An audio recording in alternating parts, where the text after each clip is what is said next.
Company की theory में हमने कंपनी का मीनिंग समझ लिया।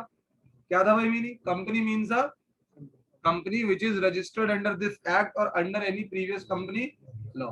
यही था कंपनी का मीनिंग। फिर उसके बाद मैंने कंपनी के फीचर्स बताए आप लोगों को। कंपनी के फीचर्स बताए। सबसे पहला फीचर क्या था? हाँ जी, ये एक इनकॉर्पोरेटेड एसोसिएशन है।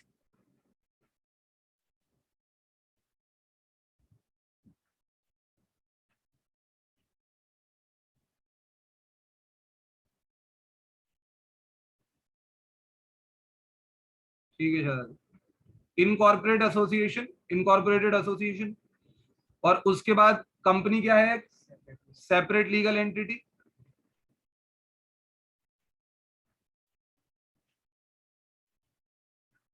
और कंपनी एक आर्टिफिशियल पर्सन है।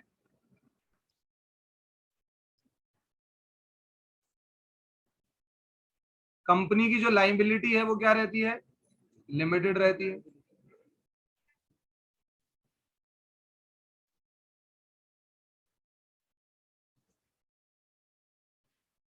शेयर्स की क्या रहती है?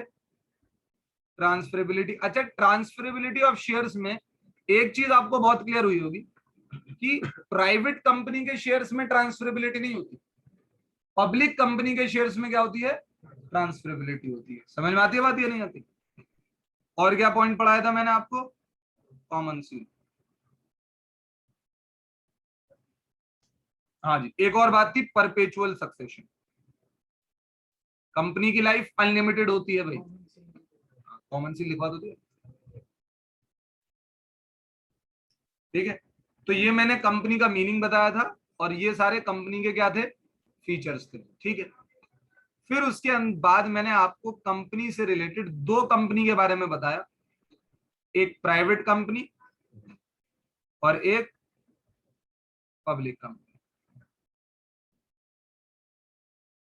मेन डेफिनेशन हमने किसकी पढ़ी थी? प्राइवेट कंपनी की पढ़ी थी।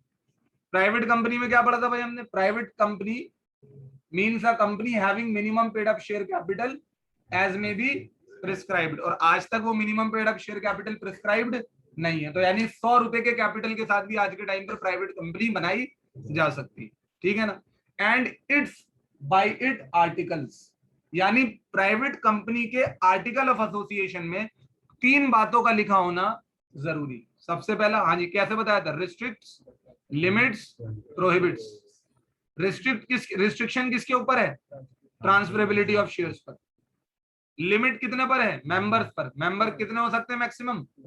200 हो सकते हैं। अच्छा, ज्वाइंट होल्डर, एक शेयर का जो ज्वाइंट होल्डर है वो दो अलग अलग मेंबर नहीं काउंट किए जाएंगे, एक ही मेंबर काउंट किया जाएगा। इंप्लॉइज और एक्स इंप्लॉइज को मेंबर की लिमिट के अंदर काउंट नहीं किया जाएगा। समझ आती है बात? वो मेंबर जरूर होते हैं लेकिन ये जो 200 की लिमिट होती है उससे ज्यादा उसके अंदर काउंट नहीं किया जाएगा। प्रोहिबिशन किस चीज से है भाई? पब्लिक इशू से। किससे है भाई? यानी आप जनरल पब्लिक को सिक्योरिटी इशू नहीं कर सकते, जनरल पब्लिक को शेयर्स इशू नहीं कर सकते। प्रोहिबिशन है इस चीज पर। ये प्राइवेट कंपनी की डेफिनेशन में बताया। फिर पब्लिक कंपनी की डेफिनेशन में क्या बताया? बहुत सिंपल सी definition, which is not a private company. समझ आती है बात या नहीं आती?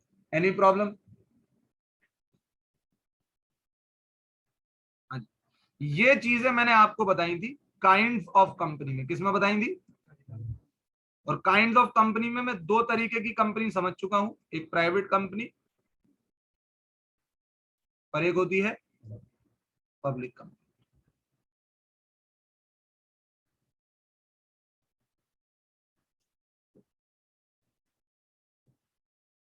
एक और कंपनी होती है बेटा जिसका नाम है ओपीसी। क्या है भाई?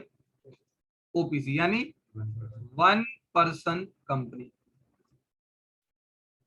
कौन सी कंपनी भाई? One person company. अच्छा, ओपीसी के अंदर खास बात क्या है कि ये एक ऐसी कंपनी है जहां पर एक ही मेंबर होता है। क्या होता है भाई? तो अगर वन पर्सन कंपनी की जो डेफिनेशन है ना वो कुछ इस तरीके से, one person company means a company which has only one person as member. हाँ जी, यहां पर क्या होता है भाई, only one person as member. अच्छा मैं आपको एक चीज समझाता हूं, जैसे प्राइवेट कंपनी की बात थी ना, यानी जो भी लॉ प्राइवेट कंपनी के ऊपर अप्लाई होता है। हाँ जी, क्या बोला मैंने, जो भी लॉ प्राइवेट कंपनी के ऊपर अप्लाई होता है वही same law one person company के ऊपर भी अप्लाई होता है।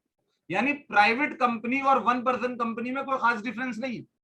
कंपनीज एक्ट 2013 ने जो प्रोविजंस, जो रूल्स और क्या नाम है, जो भी लॉ प्राइवेट कंपनी के लिए बनाया है वही सारी बातें वन पर्सन कंपनी के लिए भी बनाई है। एक्सेप्ट अगर प्राइवेट कंपनी और वन पर्सन कंपनी में अगर थोड़ा सा कोई डिफरेंस आता है तो वो आता है सिर्फ मेंबर का।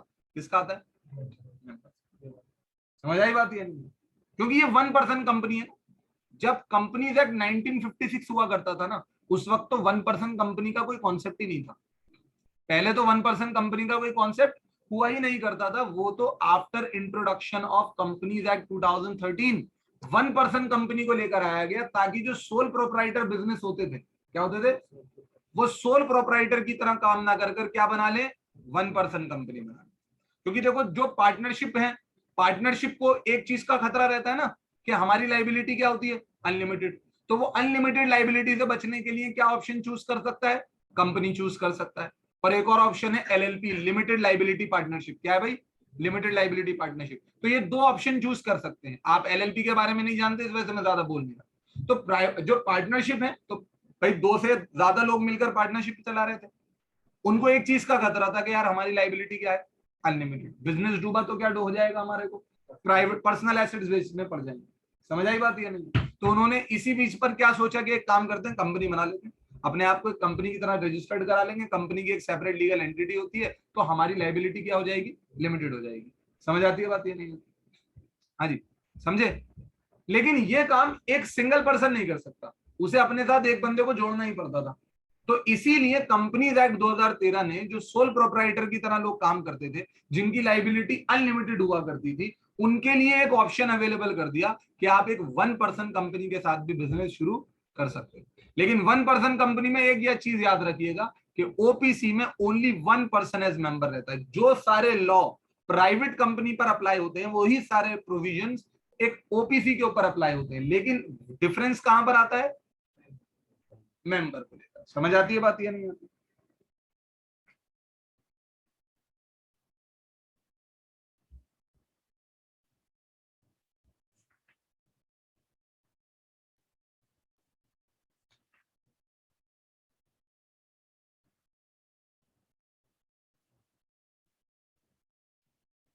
चलिए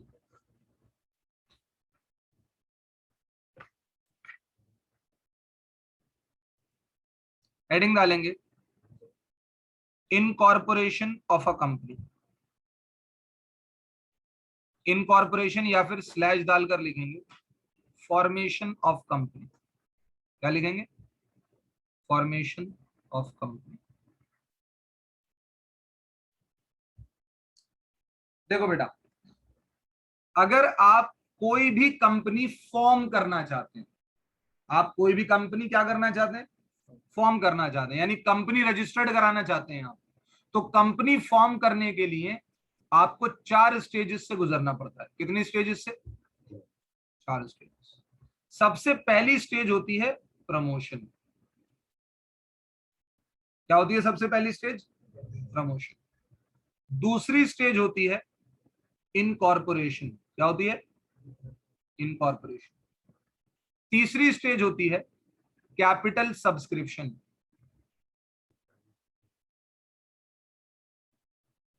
और चौथी स्टेज होती है कमेंसमेंट ऑफ बिजनेस। क्या होती है, commencement of business.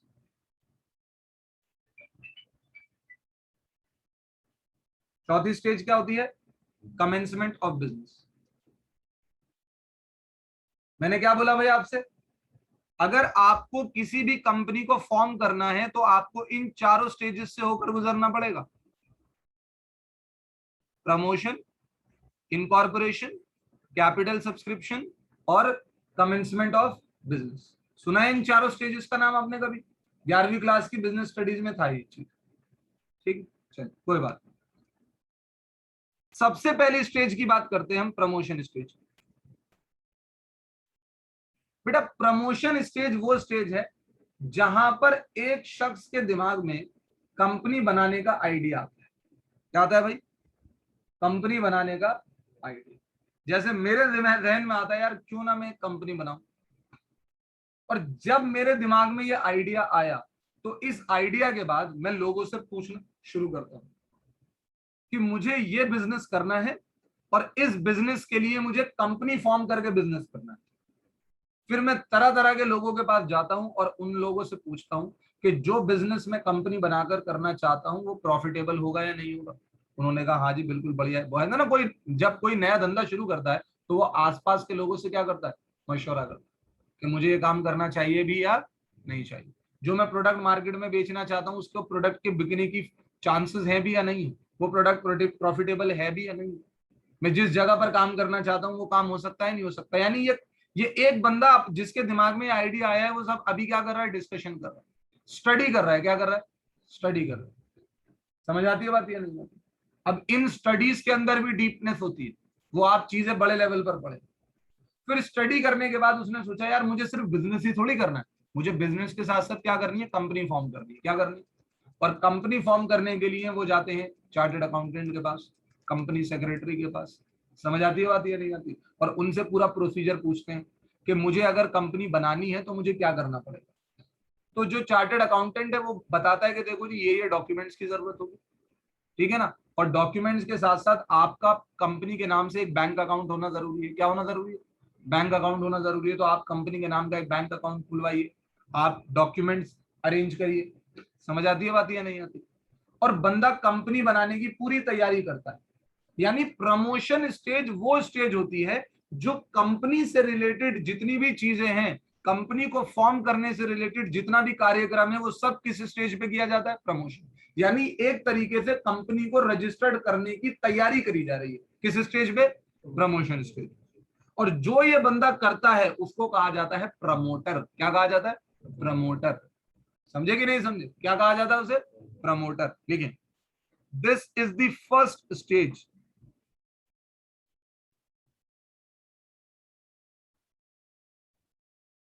For formation या फिर incorporating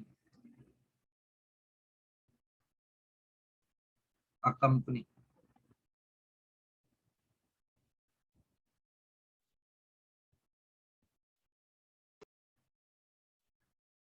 a person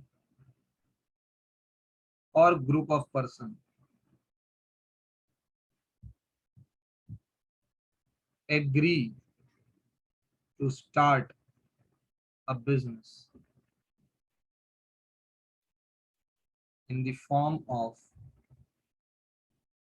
company. These persons कौन होते हैं भाई? ये लोग are called promoters.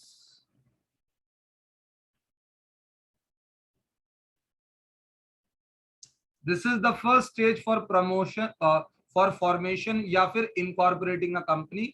A person और group of person agree to start a business in the form of company. These persons are called promoter. ये लोग कौन कहलाते हैं भाई? प्रमोटर्स कहलाते हैं। ये आप लोगों के लिए बहुत जरूरी है कि प्रमोटर कौन होते हैं। प्रोडक्ट प्रमोट करने वाला प्रमोटर नहीं होता, प्रोडक्ट को प्रमोट करने वाला ब्रांड एम्बेसडर होता है। कौन होता है? Brand ambassador. समझ आती है बात ये नहीं आती? कंपनी की शुरुआत करने वाला बंदा कौन कहलाता है? प्रमोटर कहलाता है।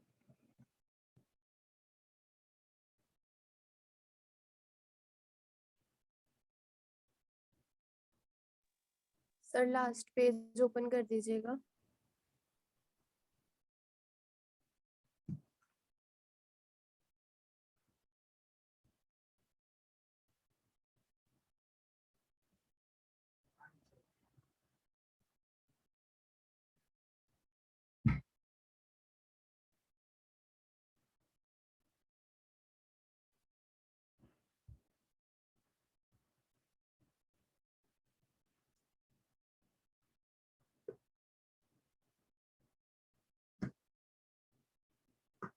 सर हो गया।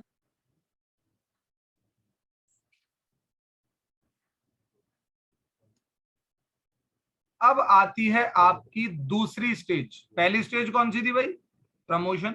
दूसरी स्टेज क्या है? इनकॉर्पोरेशन। मैं आपको एक बात बताऊं, जब भी कोई कंपनी वजूद में आती है ना, जब भी कोई कंपनी को, मैंने क्या बोला, कोई वजूद में आती है, यानी किसी भी कंपनी को अगर आपको वजूद में लेकर आना है, आपको मालूम है कि कंपनी एक आर्टिफिशियल पर्सन कहलाता है। क्या कहलाती है कंपनी? यानी कंपनी जब तक एग्जिस्ट नहीं करती तो एक आर्टिफिशियल पर्सन एग्जिस्ट नहीं करता। जिस दिन कंपनी एग्जिस्टेंस में आ जाती है, जिस दिन कंपनी वजूद में आ जाती है, उस दिन एक आर्टिफिशियल पर्सन क्रिएट हो जाता है। और उस आर्टिफिशियल पर्सन को क्रिएट कौन करता है? लॉ। कौन क्रिएट करता है? लॉ। लेकिन अगर आपको उस आर्टिफिशियल पर्सन को एग्जिस्टेंस में लेकर आना है, उस आर्टिफिशियल पर्सन को अगर आपको लॉ की तरफ से क्रिएट कराना है, तो आपको उस कंपनी को रजिस्टर्ड कराना पड़ेगा। क्या कराना पड़ेगा? क्योंकि आपने पढ़ा है, a company means a company which is registered under this act. इसका मतलब क्या हुआ कि कंपनीज एक्ट के अकॉर्डिंग, कंपनीज एक्ट के प्रोसीजर्स को फॉलो करके आपको कंपनी को रजिस्टर्ड कराना पड़ेगा। और उसी स्टेज को क्या कहा जाता है? इनकॉर्पोरेशन। आप इसे रजिस्ट्रेशन ऑफ कंपनी भी कह सकते हैं।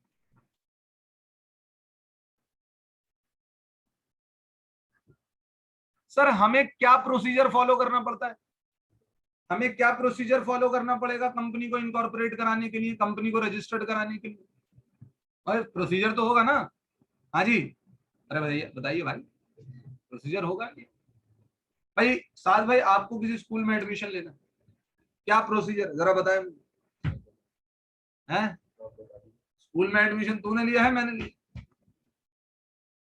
बता मेरे बच्चे, स्कूल में एडमिशन लेना, आप किसी स्कूल में गए, आपको जाकर राशिद सर मिले गेट के बाहर, पतले से आदमी, ठीक है, तो आप उनसे क्या, किस तरीके से रजिस्टर्ड कराएंगे? हैं?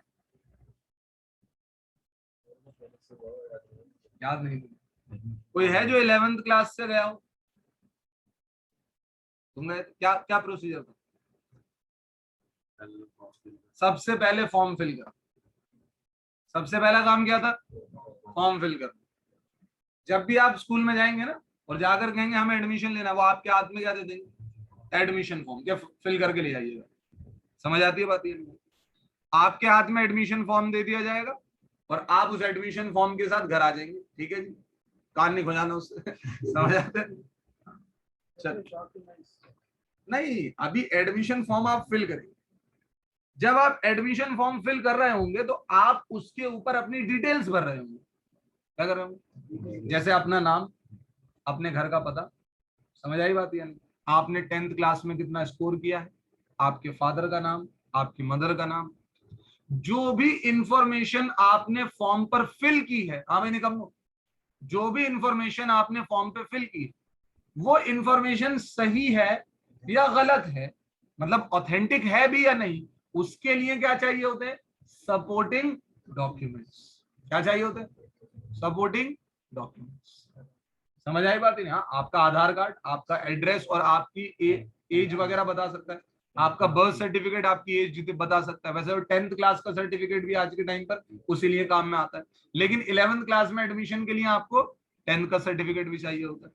तो मैं इन शॉर्ट आपको ये बताना चाह रहा था कि अगर आपको फॉर्म फिल किया है तो फॉर्म के साथ क्या अटैच करना पड़ता है?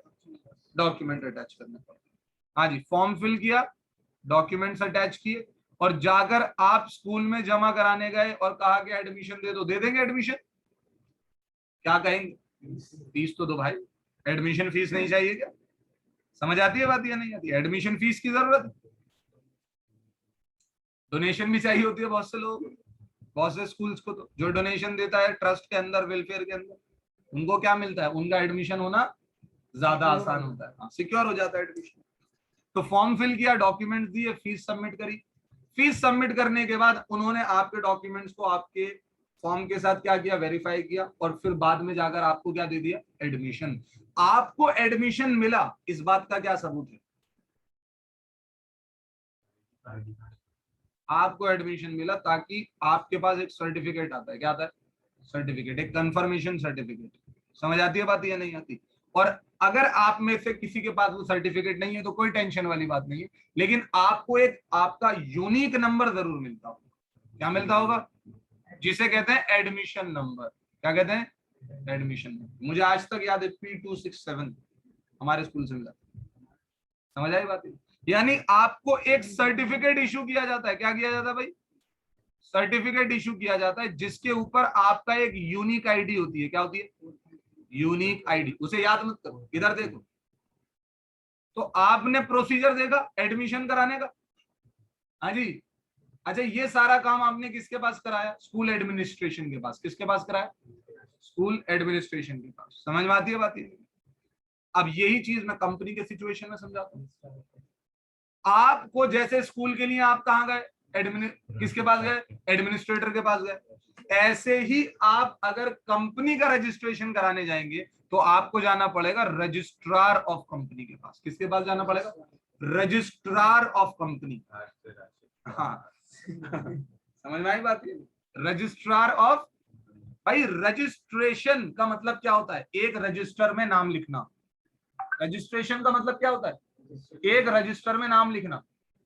हमारे देश के अंदर कंपनीज के लिए रजिस्टर बनाया गया है। कंपनीज के लिए क्या बनाया गया? उसे कहते हैं रजिस्टर ऑफ कंपनी। जिसकी एंट्री उस रजिस्टर पर हो गई उस कंपनी का रजिस्ट्रेशन हो गया। लेकिन रजिस्टर पर एंट्री करता कौन है? जो अपने पास रजिस्टर रखता है, और उसी को कहते हैं रजिस्ट्रार ऑफ कंपनी। क्या कहते हैं? रजिस्ट्रार ऑफ कंपनी, जिसे आप शॉर्ट में कह सकते हैं आरओसी। कह सकते हैं आरओसी। तो रजिस्ट्रार ऑफ कंपनी के पास आप जाएंगे और एक एप्लीकेशन फॉर्म फिल करेंगे। क्या फिल करेंगे? एप्लीकेशन फॉर्म के साथ आपको कंपनी से रिलेटेड डॉक्यूमेंट्स देने होंगे। क्या देने होंगे? डॉक्यूमेंट्स। सर डॉक्यूमेंट्स कंपनी के केस में डॉक्यूमेंट्स क्या होते हैं? Memorandum of association, article of association और अदर इंपॉर्टेंट डॉक्यूमेंट्स, जिसमें कंपनी के शेयर होल्डर की डिटेल्स हो सकती है, कंपनी से रिलेटेड एड्रेस की डिटेल हो सकती है। बताइए हाँ। फिर आपको रजिस्ट्रेशन कराने की क्या पे करनी पड़ती है? Registration fees. क्या पे करनी पड़ती है? Registration fees. क्या पे करनी पड़ती है भाई? Registration fees. समझे कि नहीं समझे? आप लोगों ने इकोनॉमिक्स पढ़ी है बेटा? हाँ जी। इकोनॉमिक्स के अंदर रेवेन्यू रिसिप्ट का नाम सुना होगा आपने। और रेवेन्यू रिसिप्ट के अंदर एक रिसिप्ट होती है फीस, जो अदर टैक्स रिसिप्ट में पढ़ते हैं आप। समझ आई बात? ये नहीं, उसके अंदर लिखा होता है फीस। वो फीस गवर्नमेंट आपसे क्यों लेती है? एडमिनिस्ट्रेशन और जुडिशियल वर्क के लिए। कंपनी का रजिस्ट्रेशन भी कौन कर रही है? गवर्नमेंट ही कर रही है। रजिस्ट्रेशन फीस गवर्नमेंट के लिए क्या है? एक तरीके की, हाँ जी, रेवेन्यू रिसिप्ट। क्या है? Revenue receipt. और कौन सी कैटेगरी के अंदर? नॉन टैक्स कैटेगरी के अंदर। समझ में आती है बात? ये नहीं आती? लेकिन सरकार आपसे, मतलब ये जो रजिस्ट्रार है, ये सिर्फ रजिस्ट्रेशन फीस नहीं लेता, ये साथ में लेता है स्टैंप ड्यूटी। क्या लेता है? Stamp duty. क्या लेता है बेटा? Stamp duty. इसे कहते हैं टैक्स। क्या कहते हैं इसे? आपको सिर्फ रजिस्ट्रेशन फीस पे नहीं करनी पड़ती, साथ में क्या पे करनी पड़ती है? स्टैंप ड्यूटी भी पे करनी पड़ती है। समझ में आई बात? ये नहीं, सरकार को टैक्स देना पड़ता है। ठीक है। फिर उसके बाद जब ये सारा प्रोसीजर पूरा हो जाता है, जब ये सारा प्रोसीजर पूरा हो जाता है, आपने एप्लीकेशन फॉर्म फिल कर दिया, आपने डॉक्यूमेंट जमा कर दिए, उसके बाद आपने registration fees plus stamp duty पे कर दी, तो सरकार अब जो रजिस्ट्रार है आपका नाम किस में एंटर कर लेता है? रजिस्टर में एंटर कर लेता है, यानी आपका रजिस्ट्रेशन कर लेता है। अब रजिस्ट्रेशन जब आपको करते हैं तो आपको क्या दिया जाता है? सर्टिफिकेट। और उस सर्टिफिकेट को कहा जाता है सर्टिफिकेट ऑफ इनकॉर्पोरेशन। क्या कहा जाता है? Certificate of incorporation. समझ में आती है बात या नहीं? क्या कहा जाता है भाई उसे? Certificate of incorporation. और सर्टिफिकेट ऑफ इनकॉर्पोरेशन पर, हाँ जी, सर्टिफिकेट ऑफ इनकॉर्पोरेशन पर एक यूनिक आईडी होती है कंपनी की। क्या होती है? और उस यूनिक आईडी को कहा जाता है सिन नंबर। क्या कहा जाता है? सिन नंबर, कॉर्पोरेट आइडेंटिफिकेशन नंबर। क्या कहा जाता है? Corporate identification number. आप लोगों को तो 11th में पढ़ाया भी है मैंने, तुम्हें याद है?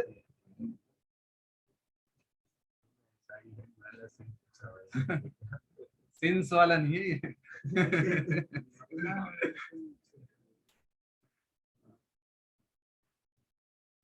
समझे कि नहीं समझे? चलो जी, तो क्या है भाई इनकॉर्पोरेशन? इनकॉर्पोरेशन का प्रोसीजर क्या है? सबसे पहले एप्लीकेशन फॉर्म फिल करना होता है, फिर उसके बाद डॉक्यूमेंट्स सबमिट करने होते हैं। हाँ जी, कौन कौन से डॉक्यूमेंट सबमिट होते हैं? Memorandum of association, article of association और अदर इंपॉर्टेंट डॉक्यूमेंट्स।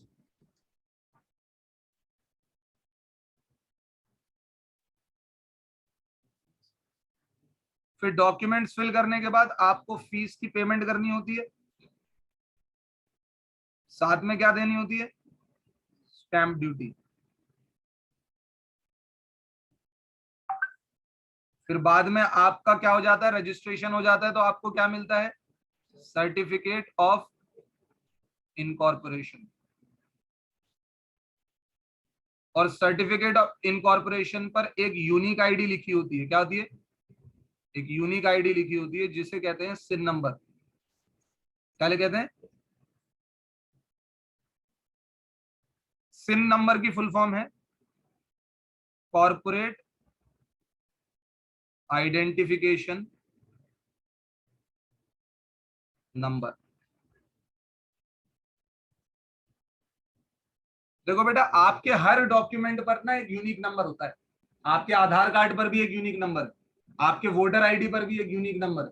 समझ आती है बात? ये नहीं आती? आपका जो आईडी कार्ड है उसके ऊपर भी एक यूनिक नंबर होता था, आपका एडमिशन नंबर। तो ऐसे ही जब आपको ये सर्टिफिकेट दिया गया है तो इसके ऊपर भी क्या होता है? यूनिक नंबर होता है। समझ में आती है बात? ये एनी प्रॉब्लम इन दिस?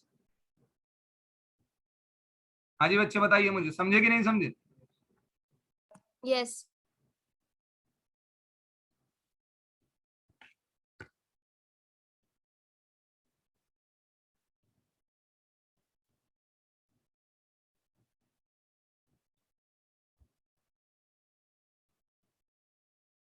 नजर आ रहा है भाई कुछ आप लोगों को? जरा देखिएगा। हाँ जी, दवाई भी कड़ाई भी। बेटा ये वेबसाइट है मिनिस्ट्री ऑफ कॉर्पोरेट अफेयर्स की। किसकी वेबसाइट है? मिनिस्ट्री ऑफ कॉर्पोरेट अफेयर्स की। देखो बेटा, अगर सरकार कहीं पर है तो मोदी जी वहां पर जरूर जाएंगे, काम के साथ नहीं लेकिन फोटो के साथ जरूर। ठीक।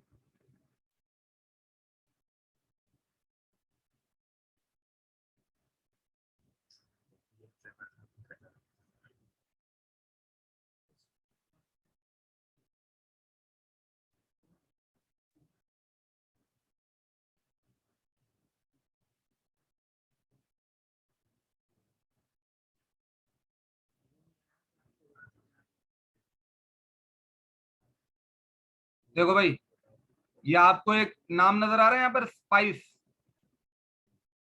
हाँ जी, स्पाइस नजर आ रहा है। हाँ, ईवी है ना, simplified pro forma for incorporation of company electronically. यानी जो मैंने आपको बताया था ना कि एक एप्लीकेशन फॉर्म फिल करना होता है आपको, उस फॉर्म का नाम यही है। समझ आती है बात? ये नहीं आती? SPICE, बस इसकी शॉर्ट फॉर्म याद रख सकते हैं आप। हाँ, इनकॉर्पोरेटिंग कंपनी। ठीक है, इलेक्ट्रॉनिकली, ई फॉर इलेक्ट्रॉनिकली। मैं जो आपको दिखाना चाह रहा हूँ वो क्या है, अभी रुक जाइए जरा।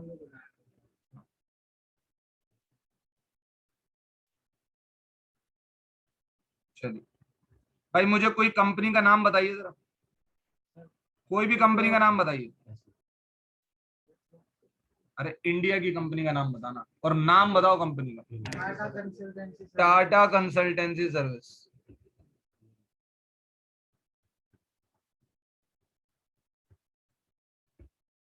ठीक है, सर्च किया भाई मैंने, एक ही कंपनी है, टाटा कंसल्टेंसी सर्विस। यहाँ पर आप देख रहे हैं क्या लिखा हुआ है? कंपनी आईडी दिख रहा है आपको? Company ID. और ये जो इतना बड़ा नंबर नजर आ रहा है ना, ये 13 डिजिट का नंबर है। कितने का है भाई? 13 डिजिट नंबर है। और ये 13 डिजिट नंबर जो है यही है कंपनी का सिन नंबर। क्या है भाई इसका? सिन नंबर। आप चाहें तो और डिटेल भी ले सकते। 16 होंगे फिर? नहीं, अब इतने ज्यादा 21 होंगे, 21। हाँ सॉरी सॉरी, अबे यार वो 13 और 21 दूसरों के कंफ्यूज। हाँ जी, देखो टाटा कंसल्टेंसी सर्विस की और डिटेल निकाल दी मैंने। सबसे पहला इसका सिन नंबर ये है। हाँ जी, ये जो शुरुआत का एल है ना, शुरुआत का एल, या तो किसी कंपनी के आगे एल होता है या यू होता है। एल का मतलब होता है लिस्टेड और यू का मतलब होता है अनलिस्टेड। समझ में आती है बात या नहीं आती? इसका अभी बताते हैं। कंपनी के शेयर जब स्टॉक मार्केट पे लिस्ट होते हैं तो वो लिस्टेड कंपनी कहलाती है, ठीक है ना? हाँ, ये देखो भाई, इनकी सारी डिटेल निकल कर आ गई, यहां तक कि इनके जो डायरेक्टर्स हैं उनके नाम भी निकल कर आ गए।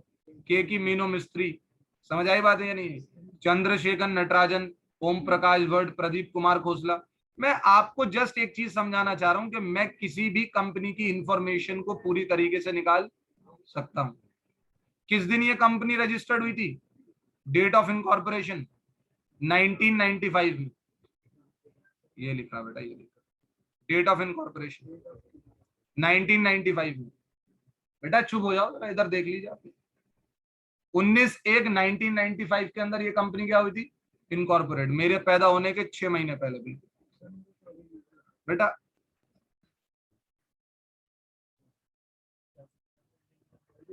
एमसीए आप लोग अभी सर्च नहीं कर पाएंगे, आपको एमसीए वेबसाइट चलानी नहीं आती ना। मैं आपको जस्ट दिखाना चाह रहा था कि कंपनी की डिटेल्स को हम कैसे कैसे देख सकते हैं। ठीक है जी, एप्लीकेशन फॉर्म फिल करना होता है, डॉक्यूमेंट्स जमा करने होते हैं, फीस की पेमेंट करनी होती है विद स्टैम्प ड्यूटी, फिर बाद में हमको क्या मिल जाता है भाई? Certificate of incorporation. और इस सर्टिफिकेट ऑफ इनकॉर्पोरेशन पर एक यूनिक आईडी होती है जिसे क्या कहते हैं? CIN, corporate identification number. समझ में आती है बात? ये नहीं आती? Is there any problem? तो पहली स्टेज क्या थी? प्रमोशन की स्टेज थी। दूसरी स्टेज क्या है? इनकॉर्पोरेशन की स्टेज। अब तीसरी स्टेज है कैपिटल सब्सक्रिप्शन। क्या है भाई? Capital subscription. अच्छा, एक बात आपको ध्यान में रखनी,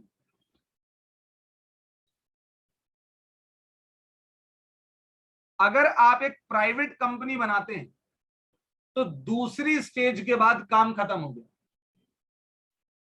लेकिन पब्लिक कंपनी में आपको तीसरी स्टेज पर जाना पड़ता है। पब्लिक कंपनी में आपको तीसरी स्टेज पर जाना पड़ता है। कैपिटल सब्सक्रिप्शन का क्या मतलब?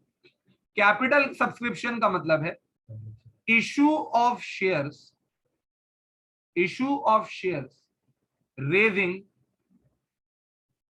issue of shares for raising share capital